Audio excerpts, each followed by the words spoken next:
जिस समय मिथिला में पहुंचे भगवान, सबके सामने भगवान परशुराम जी और श्री राम जी का मिलना होता है। राम जी ने जब परशुराम जी को प्रणाम किया श्रद्धा के साथ, भगवान श्री राम जी को परशुराम जी ने आशीर्वाद दिया, ये मानकर कि ये दशरथ जी के बेटे हैं और विश्वामित्र जी की सेवा में हैं, केवल यही एक प्रयोजन था, आशीर्वाद दे दिया। बस यहीं से कथा को देखें। अब परशुराम जी ने आशीर्वाद दिया और जैसे मुड़कर के देखा तो देखे चाप खंड मही डारे। मैं राम की महिमा का वर्णन कर रहा हूं। जब धनुष के 2 टुकड़े परशुराम जी ने देखा तो भगवान परशुराम जी ने धनुष को उठाया, हृदय से लगाया और रोने लगे। और रोते हुए परशुराम ने फरसे को सीधा किया और कहा, जनक पहले तो ये बताओ, ये धनुष तोड़ा किसने? कहु जड़ जनक धनुष की तोड़ा। धनुष किसने तोड़ा है? तो जनक जी उत्तर नहीं दे सकते। क्यों नहीं दे सकते? अधिक शक्तिशाली व्यक्ति के सामने, अधिक ब्रह्मचर्य व्रत का पालन करने वाले तपोनिष्ठ सर्व सामर्थ्य विश्व विजयी परशुराम जी के सामने आज जनक की समर्थ नहीं थी जो उत्तर दे दे। वैसे भी अपने से बड़ों को ज्यादा उत्तर नहीं देना चाहिए। इस सिद्धांत को सुनना बहुत ध्यान से। परशुराम जी ने कहा, जनक बताओ धनुष किसने तोड़ा?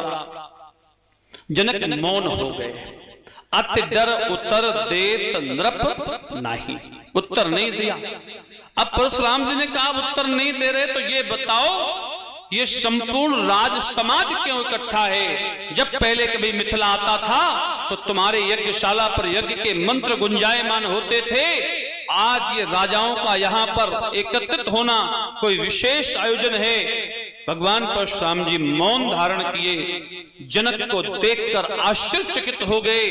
ब्रह्मज्ञानी जनक उत्तर क्यों नहीं दे रहे? जनक जी ने कहा, उत्तर देने में समर्थ नहीं है। उस समय भगवान राम खड़े हो गए।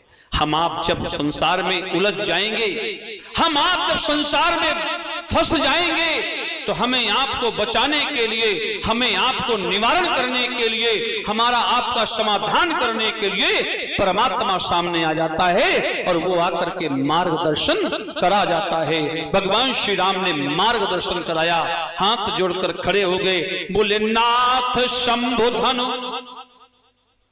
भंज निहारा, हुई है कोविक दास तुम्हारा।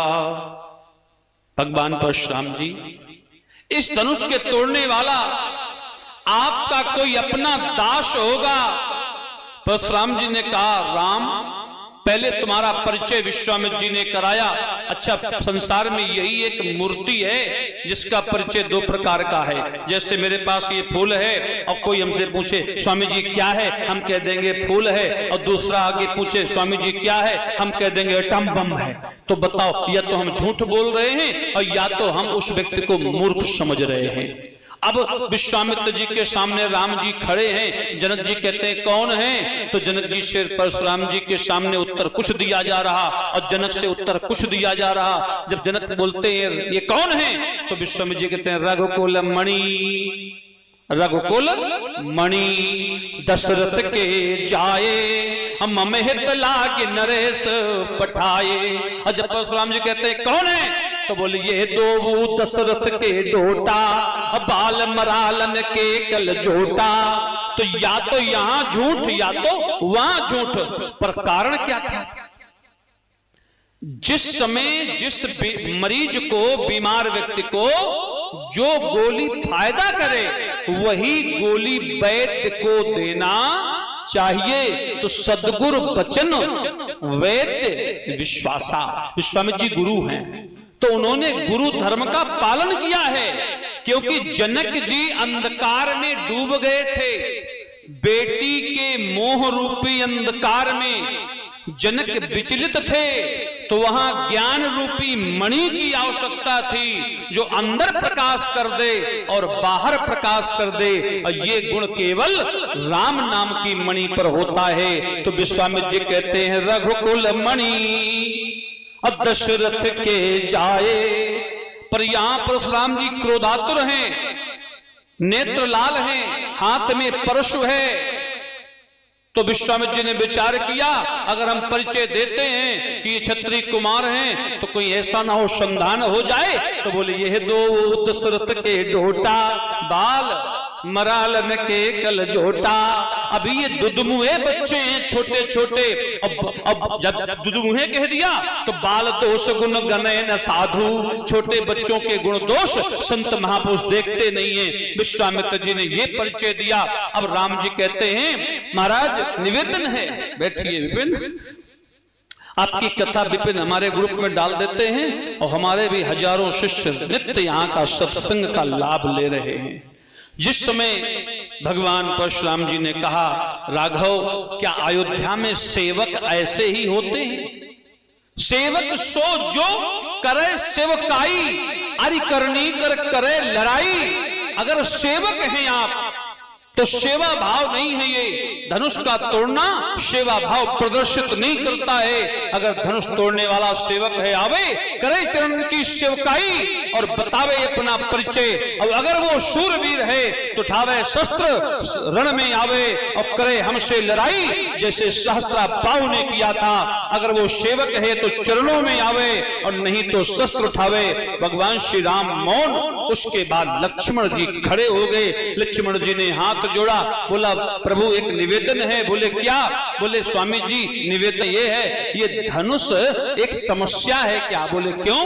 बोले जब टूटा नहीं था तो योगी राज जनक रो रहे थे, अब टूट गया तो योगी राज परशुराम रो रहे हैं। महाराज धनुष क्या रोने की एक मशीन है? नहीं टूटा तो रो रहे थे। बोले नहीं टूटा तो बेटी के विरह में जनक रो रहे थे। और क्या कह के रो रहे थे कि कहू काहू या लाभ न भावा, काहू न शंकर चाप चढ़ावा। सबसे एक साथ कहने लगे क्या किसी को ये लाभ नहीं चाहिए? और आज यहां टूट गया तो भगवान परशुराम जी कह रहे हैं जिसने तोड़ा हो, अगर नहीं परिचय होता है तो जनक याद रखना, बेग मत्ता के ही हेतु, मत्ता के ही हेतु। भगवान परशुराम ने कहा सावधान लक्ष्मण, इस संसार में भगवान परशुराम के जीवन में ममता का शब्द नहीं आ सकता है। जिस परशुराम ने अपने कठिन कुठार से मां के कंठ को काट दिया हो, उसके जीवन में ममता शब्द कहां से आ जाएगा? संसार में मां से प्यारा रिश्ता कोई नहीं होता, मां से पवित्र रिश्ता कोई नहीं होता, मां से करुणा का रिश्ता कोई नहीं होता। जिस परशुराम ने अपने पिता के कहने पर मां का सर काट दिया हो, उस परशुराम के जीवन में किसी वस्तु से ममता नहीं हो सकती है।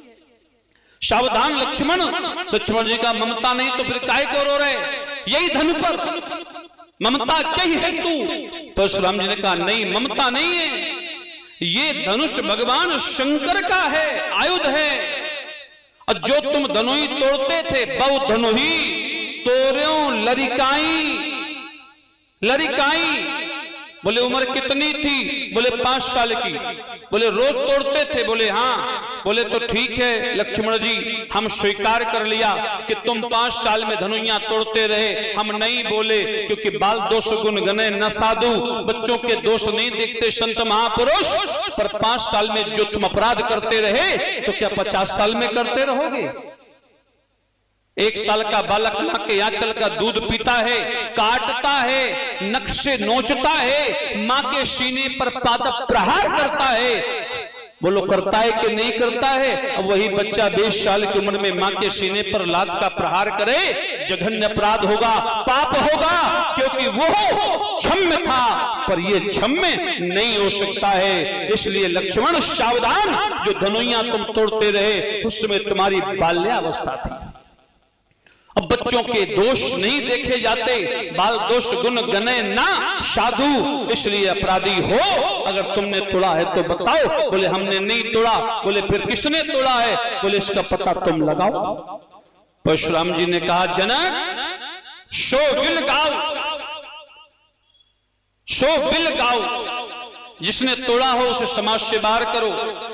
और संसार में कौन पिता होगा जो अपने दामाद की मौत का निमंत्रण देगा?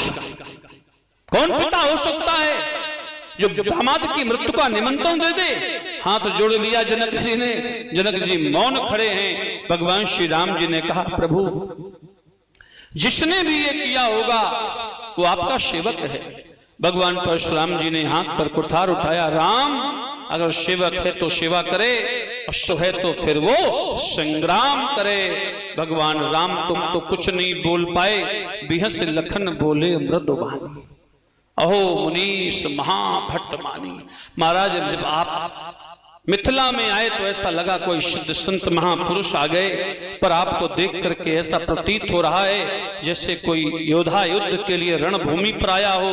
भगवान परशुराम ने कहा संभव है। बोले क्यों? बोले अगर भगवान गुरुदेव का अपमान हुआ है तो यहाँ रण की वेरियां बजेंगी, सावधान। परशुराम जी जैसे गर्जना के साथ बोले, भगवान श्री राम जी लक्ष्मण जी को अपने समीप में बुलाया। परशुराम जी कहते हैं, राम तोर भ्राता बड़ पापी। इस पर ध्यान देना, राम तोर भ्राता बड़ पापी लिखा है मानस में। लक्ष्मण जी ने कहा तो फिर हम जा रहे हैं। बोले क्यों? बोले आप दोनों अवतार नहीं हो क्या? जब परशुराम ने कहा कि राम तोर भ्राता बड़ पापी, तो लक्ष्मण जी बोले हम जा रहे। बोले क्यों? बोले तुम दोनों भगवान के अवतार नहीं हो क्या? मैं तो भगवान समझकर इनकी पूजा करता रहा, भगवान समझ के आपकी पूजा करता रहा, तो तुम दोनों भगवान नहीं हो क्या? परशुराम ने कहा किसने कहा? लक्ष्मण जी ने कहा आपने प्रमाण को मोरे राम। ध्यान देना, प्राणनाथ सुत दो तुम मुनि पिता आन नहीं को। जब विश्वामित्र जी को राम लक्ष्मण दिए गए थे तो पिताजी ने पहले कह दिया था कि आज से प्रभु आप दोनों हमारे लक्ष्मण के रखवाले हैं। तो एक के रखवाले दो हैं, पंचभौतिक शरीर वाले के रखवाले दो हैं। कौन? राम और विश्वामित्र पंचभौतिक का अवतार है। अब बच्चा एक है शेष, और शेष को कोई जबरन काटे, शेष को कोई जबरन काटे, दशमलव लगा के, मैथमेटिक्स के छात्र जानते हैं अगर दशमलव लगा के काटे तो पहले उसका मान बढ़ेगा, और जब मान बढ़ेगा तो वहां समाज में लक्ष्मण का मान बढ़ा। जिस परशुराम ने पापी कहा था उस परशुराम को चरणों में गिरना पड़ा। क्षमो क्षमा मंदिर दो भ्राता, अनुचित बहुत कहो अज्ञाता। इसलिए सम्मान देना पड़ा। मेरे कहने का आशय है इस संसार में शेष नहीं कटता। जब फरसे की धार लौट गई, भगवान परशुराम जी ने कहा राम कारण क्या है? विचार करें। उस समय चिंतन आया कि नहीं, शेषावतारी लक्ष्मण कट नहीं सकते। भगवान परशुराम जी ने कहा राम मुझे ऐसा प्रतीत हो रहा है कि कहीं मेरा निर्णय गलत है। तो राम रमापति, ध्यान देना, राम रमापति। अब ये रमापति, अब जाओ, किसी की पत्नी का तुम नाम जानते हो तो उसके पति को जानते होगे कि नहीं जानते होगे? पत्नी का नाम पता है तो फिर पति का नाम पता होगा। श्री राम जी से कहा जा रहा है रमापति। तो यहां संदेह ये नहीं है कि तुम भगवान नहीं हो, संदेह ये नहीं है कि तुम भगवान नहीं हो, संदेह ये है कि जिस उद्देश्य से आए हो वो कार्य तुम पूर्ण करोगे या हमें करना पड़ेगा। क्योंकि राम रमापति कर धन ले हो और खैचहु मोर मिटे संदेह। कौन सा संदेह है? भगवान होने का संदेह नहीं है। भगवान तो उसी समय स्वीकार कर लिया था परशुराम जी ने श्री राम जी को। जब सुना था कि धनुष तोड़ने वाले यही हैं, तो ब्रह्म का प्रतीक है, क्योंकि ब्रह्म का आयुध है। तो परीक्षण के लिए धनुष, अब एक धनुष टूट गया परीक्षण में, तो दूसरे धनुष की परीक्षण की वेला आई। बोले कर धन लेहू, कर माने हाथ, धन माने धनुष। अपने हाथ में इस धनुष को धारण करो। विद्वानों ने कहा वो देखना चाहते थे ब्रह्म है कि नहीं। अरे देखना नहीं चाहते थे, वो दुनिया को बताना चाहते थे कि हम दोनों विष्णु के अवतार हैं। पर कार्य विभाजन है। रावण की मौत में वरदान है। रावण को वही मार पाएगा जो अवतार होगा नारायण का, हाथ में ब्रह्म आयुध होगा और उसकी पत्नी का हरण होगा। तो भगवान परशुराम के पास दो चीजें हैं, तीन नहीं है। राम के पास दो चीजें हैं पर तीन नहीं हैं, अब बिना तीन के रावण मर नहीं सकता। तो एक वस्तु ऐसी है जो परिवर्तनशील है, वो है धनुष। परशुराम जी कहते हैं आपके पास सीता रूपी शक्ति है, आप परमात्मा के अवतार हैं, मैं परमात्मा का अवतार हूं, मेरे पास धनुष है पर मेरे पास नारी नहीं है। जब तक नारी का हरण नहीं होगा तब तक रावण का मरण नहीं होगा, जब तक नारी का हरण नहीं होगा तब तक लंका का नारी का हरण नहीं होगा, तब तक जटायु का तरण नहीं होगा। हे राघव, इसलिए धनुष को धारण करो। मेरे पास जो धनुष है ये धनुष शारंग है, अगर इसे तुम ले लोगे तो मैं निश्चिंत हो जाऊंगा कि धर्म की स्थापना तुम्हारे हाथों से होगी और मुझे मंदराचल में बैठकर साधना करना चाहिए। राघव, इस सनातन धर्म के लिए आपका धनुष धारण करना अनिवार्य है, क्योंकि राम के पास ब्रह्म आयुध नहीं था, राम के पास ब्रह्म आयुध नहीं है। तो बोले राम रमापति, रमा के पति, कि राम रमापति कर धन ले हो अखई चहो मोर मिटे संदेहु, तु देत चाप आप चल गयो अब परशुराम मन विस्मय भयऊ। जैसे धनुष को राम की ओर बढ़ाया, राम जी ने अपना हाथ बढ़ाया पर धनुष को स्पर्श नहीं किया, धनुष अपने आप गति के द्वारा श्री राम जी के कंधे पर पहुंच गया। भगवान परशुराम जी साष्टांग दंडवत श्री राम जी के चरणों में गिर गए। कहा प्रभु, जन्म लेने का उद्देश्य पूर्ण हो गया, जिस उद्देश्य धराधाम पर आप आए थे उस उद्देश्य की अब पूर्ति हो जाएगी। इस धनुष को धारण करें। और भगवान श्री राम की ओर देखा, लक्ष्मण जी की ओर देखा, कहा क्षमो क्षमा मंदिर दो भ्राता। मंदिर, ध्यान देना, मैंने एक प्रश्न किया था बीच में कि लक्ष्मण जी ने कहा धनुष नहीं टूटा तो योगी रो रहा था, धनुष टूट गया तो दूसरा योगी रो रहा है। यहां पर फिर एक नया निर्माण हुआ। जब परशुराम जी ने कहा क्षमो क्षमा मंदिर, तो लक्ष्मण राम को देखकर परशुराम जी मंदिर की कल्पना कर रहे हैं और लक्ष्मण राम को देख करके जनक जी मूर्ति की कामना कर रहे हैं। मूर्ति मधुर मनोहर देखी अब भय हो विदेह विदेह विषेखी। जब किसी सौंदर्यवान वस्तु को कोई योगी देखता है तो उसमें परमात्मा की मूर्ति नजर आती है। जब कोई सौंदर्यवान वस्तु को कोई योगी देखता है तो उस मूर्ति को बसाने के लिए मंदिर की कल्पना करता है, और संसार देखता है तो सुंदरता की कामना करता है। एक योगी का दर्शन है कि क्षमो क्षमा मंदिर दो भ्राता अनुचित बहुत कहो अज्ञाता। और जब जनक जी ने देखा तो बोले मूर्ति मधुर मनोहर देखी भय हो विदेह विदेह विषेखी। वहां दो विदेह हैं, विदेह विदेह विषेखी। एक विदेह कर्म के बल पर, एक विदेह धर्म के बल पर। जनक जी कहते हैं राघव, मैंने पद पाया है, अपने देहाभिमान को नष्ट करके साधना के द्वारा मुझे एक पद मिला है कि मैं विदेह कहलाता हूं, पर तुम तो देह रहित हो। बिन पग चले सुने बिन काना, कर बिन कर्म करे विदनाना। आज वो विदेह जो कभी देह से नहीं आया, पर आज मैथिली अधिवेशन में एक विदेह के सामने देह धारण करके वो विदेह आ गया, जिसका कोई स्वरूप नहीं था, आज वो स्वरूप लेकर के सामने आ गया। बोले क्षमो क्षमा मंदिर दो भ्राता अनुचित बहुत कहो अज्ञाता। वहां जनक जी कहते हैं मुझे तो विदेह का पद मिला है, पर तुम तो देह रहित हो, बिन पग चले सुने बिन काना। पर आज तुमने मेरे कारण मेरे मैथिली अधिवेशन में देह धारण कर लिया है, इसलिए एक विदेह के सामने दूसरा विदेह खड़ा हो गया है।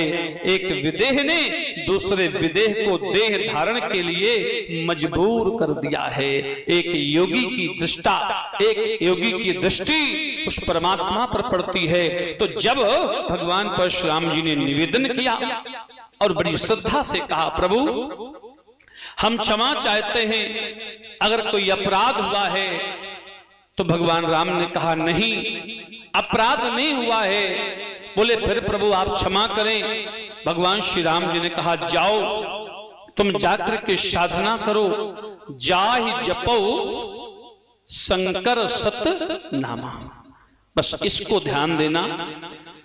राम जी कहते हैं जाय जपो शंकर सत नामा, तो अब शंकर जी परशुराम जी अभी तक किसका जाप करते थे? अभी तक परशुराम जी शंकर जी का जाप करते थे। तो राम जी कह रहे हैं अब तुम शंकर जी का जाप मत करो। बोले क्यों? बोले शंकर के जाप से तुम्हारे जीवन में अभी तक क्रोध पर विजय प्राप्त नहीं हुई है, और इसलिए जहां क्रोध होता है वहां दोष होता है। इसलिए अब तुम शंकर को न जप करके शंकर के सत्य को जपो। बोले शंकर का सत्य कौन है? बोले राम सच्चिदा नंद दिनेशा। भगवान शंकर के सत्य कौन है? राम। बोले जय सच्चिदा नंद जग पावन, अस कही चले मनोज न सामन। तो भगवान शंकर के जो सत्य हैं वो श्री राम जी सरकार हैं। इसलिए भगवान श्री राम कहते हैं जाहि जपो शंकर सतनामा। जाकर के शंकर के पावन पवित्र सत्य स्वरूप का तुम चिंतन करना, और जिस स्वरूप का चिंतन भगवान शिव करते हैं उसी स्वरूप का चिंतन आप करें। भगवान परशुराम जी श्री राम जी को हृदय में धारण किया और वहां से तपस्या के लिए चले गए।